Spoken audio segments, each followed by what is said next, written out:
आज हमारा टॉपिक है लंग एब्सेस। एब्सेस का मतलब होता है कि जब पस कहीं पर भरने लगता है, सेल डैमेज होने की वजह से पस फॉर्मेशंस होते हैं और पस जहाँ पे इकट्ठा होने लगता है, धीरे धीरे वहाँ पे जो टिश्यूज़ हैं वहाँ पे गड्ढे जैसा बनने लगता है और वहाँ पे एक पॉकेट जैसा बन जाता है जिसमें ये पस जो है वो इकट्ठा हो जाता है। तो पस के पॉकेट्स जो होते हैं उनको हम एब्सेस कहते हैं। तो लंग के टिश्यू में जो पैरेन्काइमल सेल्स हैं, वहाँ टिश्यू हैं, वो अगर डैमेज होने लगे और वहाँ पे अगर पस के पॉकेट्स बनने लगे तो उस कंडीशन को हम कहते हैं लंग एब्सेस। ओके, अगर हम इटियोलॉजी की बात करें, कारण क्या क्या हो सकते हैं लंग एब्सेस के, तो अगर किसी को निमोनिया हुआ हो, ओके, सो निमोनिया, क्योंकि निमोनिया लंग के सेल्स का इन्फेक्शन है, तो निमोनिया की वजह से हो सकता है कि धीरे धीरे पस भरने लगे और वहाँ पॉकेट्स बन जाएं।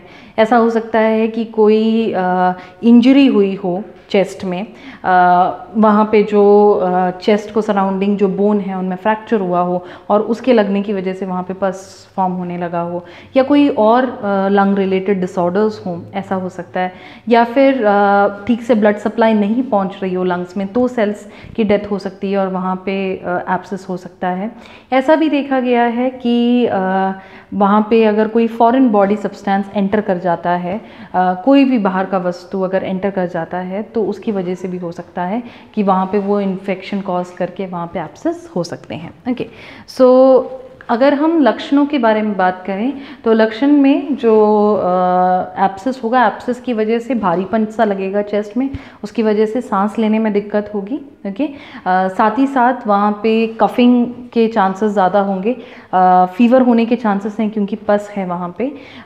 उसी के साथ साथ जो सांस लेते हैं तो वीजिंग जैसे साउंड आता है, खाना खाने में दिक्कत होगी। ओके, सो उसी के साथ साथ वहाँ पे भूख कम लगना, कमज़ोरी आ जाना, ये सारी चीज़ें हम देखते हैं कि लंग एब्सेस की वजह से हो सकता है। ओके, नेक्स्ट हम बात करते हैं डायग्नोस्टिक इवैल्यूएशन की।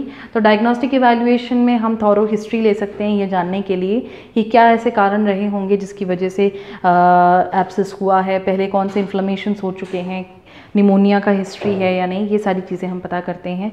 साथ ही साथ हम उनका एक्सरे करा के देख सकते हैं, उससे हमें पता चलेगा कि किसी एक तरफ इन्फ्लेमेशन है या नहीं। ब्रोंकोस्कोपी किया जा सकता है, एक पतला सा मेटल ट्यूब इंसर्ट किया जाता है जिसके एंड में कैमरा डिवाइस होता है, उससे हम बाहर विजुलाइज करके देख सकते हैं कि अंदर कहाँ पे ऑब्स्ट्रक्शन है, क्या प्रॉब्लम है, तो उसको हम ब्रोंकोस्कोपी कहते हैं। तो ब्रोंकोस्कोपी कराया जा सकता है। जो कफ आ रहा है उस पर उसमें जो स्पूटम है उसका कल्चर कराया जा सकता है, ब्लड का कल्चर कराया जा सकता है ये जानने के लिए कि कौन सा माइक्रो ऑर्गेनिज्म है। तो हम उस हिसाब से जब दवाई देंगे तो धीरे धीरे वो जो इन्फेक्शन है वो कम हो जाएगा और इन्फेक्शन कम होते होते वो जो शायद जो एब्सेस है वो भी थोड़ा बहुत कम हो सकता है। ओके, नेक्स्ट हम बात करते हैं मेडिकल मैनेजमेंट की। मेडिकल मैनेजमेंट में जब लंग एब्सेस होता है तो फार्माकोलॉजिकली हम ये कर सकते हैं कि हम उन्हें एंटी माइक्रोबियल एजेंट्स दे सकते हैं, जो भी माइक्रो ऑर्गेनिज्म उनके बॉडी में प्रेजेंट है उस हिसाब से। साथ ही साथ हम फीवर है तो एंटीपायरेटिक दे सकते हैं। बहुत ज़्यादा भारीपन की वजह से सांस लेने में वगैरह दिक्कत होती है, कंजेशन होता है, तो हम डीकंजेस्टेंट्स दे सकते हैं। अगर हम फ्लूइड निकालना चाहें तो वहाँ पे ट्यूब इंसर्ट कर कर हम फ्लूइड निकालने की कोशिश भी कर सकते हैं। ओके, सो ये मेडिकल मैनेजमेंट में आ गया। सर्जिकल मैनेजमेंट यहाँ पे इंक्लूड किया जा सकता है, जिसमें अगर बहुत ज़्यादा पस पॉकेट्स बढ़ते जा रहे हों तो हम लोबेक्टमी कर सकते हैं। ये लोबेक्टमी क्या है? लंग्स में एक एक भाग होता है जिसको हम लोब कहते हैं। तो जिस भी एरिया में वो एब्सेस या पस बन रहा है उसको अगर काट के, सर्जिकली काट के हटा दिया जाता है तो उसको हम लोबेक्टमी कहते हैं। ओके, सो ये तो हुआ मेडिकल और सर्जिकल मैनेजमेंट के बारे में।